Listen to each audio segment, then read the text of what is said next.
যাবো দাদা প্রাক্তন উত্তরবঙ্গ উন্নয়ন তাকে গ্রেফতার করা হলো, একাধিক অভিযোগ তার বিরুদ্ধে।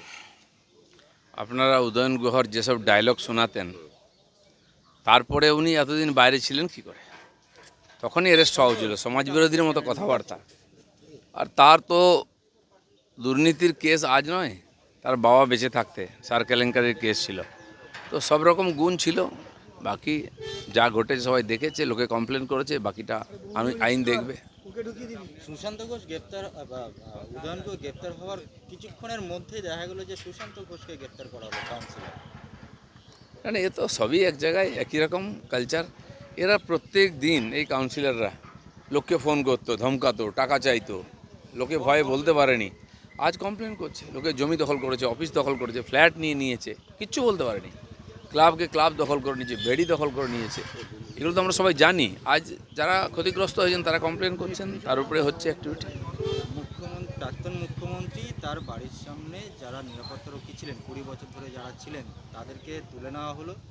নতুন করে যাদেরকে পাঠানো হলো, মমতা বন্দ্যোপাধ্যায়ের বক্তব্য তাদেরকে তারা নেবেন না এবং তারাও চলে গেলেন বাড়ি থেকে। এখন নিরাপত্তাহীনতায় নাকি ভুগছেন তিনি।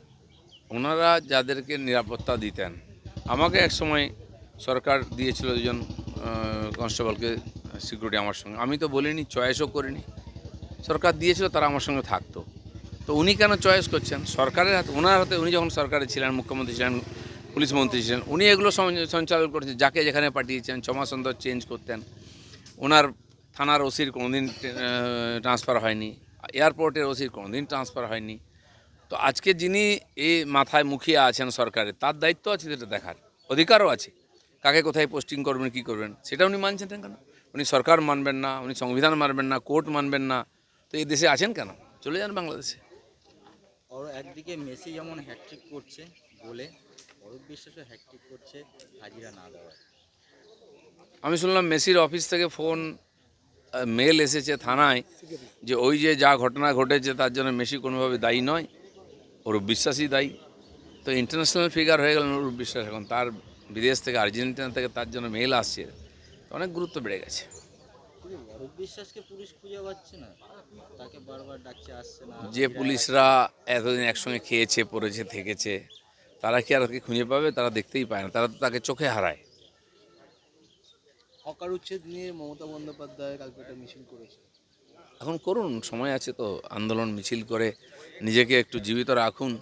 এই হকারদের পয়সা নিয়ে বসিয়েছেন ওনার লোকেরা। সিপিএম চেঁচাচ্ছে, তারা বসিয়েছে হকারদেরকে পয়সা নিয়ে। আজকে ওদের দায়িত্ব তাদের সুরক্ষা দেওয়া, রাস্তাঘাট বিজনেস করার জন্য নয়। এতগুলো হকার কর্নার তৈরি করার পর এত হকার আসে কোত্থেকে, আবার বসে কী করে, কেন বসেছে? সেখানে হকারদেরও দায়িত্ব, যাদেরকে টাকা দিয়েছেন, যারা বসিয়েছে তাদেরকে গিয়ে বলুন। সরকার দায়িত্ব নিচ্ছে সাধারণ মানুষকে সুরক্ষা দেওয়া, তাদের জীবনযাত্রাকে সচল করার জন্য, সেটা সরকার করবে। হিন্দি নিকলো হিন্দি কলো হিন্দি হ্যাঁ, এই আমারটা কেটে দাও।